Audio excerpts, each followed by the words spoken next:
धरती डोली गिरा दसकंधर। जब दसकंधर गिरा, मतलब रावण, उसके 10 सिर थे, तो जब गिरी तो धरती डोल गई थी।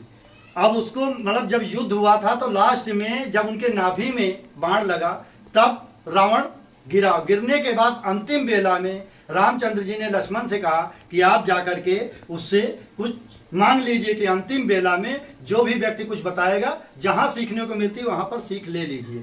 तो लक्ष्मण गए और लक्ष्मण जाके रावण के पास जब पहुंचते हैं तो उनके सर के पास खड़े होते हैं।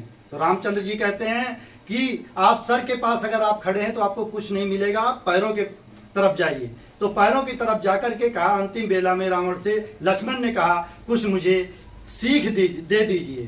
तो रावण ने कहा कि मेरे एक क्वेश्चन का उत्तर दे दो और मैं आपको कुछ सीख देता हूं। तो उसने कहा कि मैं आपसे ज्ञान में बड़ा, मतलब चारों वेद के ज्ञाता, और मैं आपसे कुल में बड़ा, क्योंकि मैं ब्राह्मण और आप क्षत्रिय, आपसे सबसे बड़ी हमारी सेना आपसे, और दौलत में भी धन में भी हम सबसे बड़े हैं।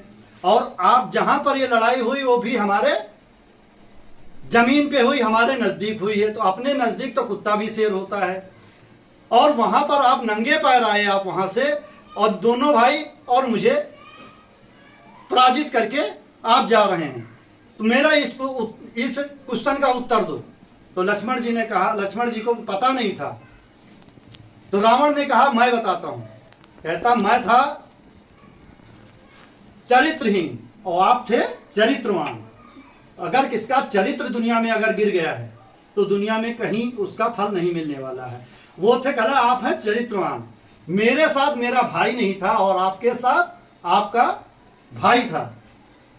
तो आपने अपने भाई का अगर पैर पकड़ लिया, तो बुजुर्गों ने क्या कहा कि जिस व्यक्ति ने अपने भाई का पैर पकड़ लिया है तो जीवन में किसी के पैर पकड़ने की जरूरत नहीं पड़ेगी। तो इससे यह सीख मिलती है कि परिवार में और अपने बड़े भाई का आदर करो, तभी आपको ये अच्छे रास्ते मिलेंगे।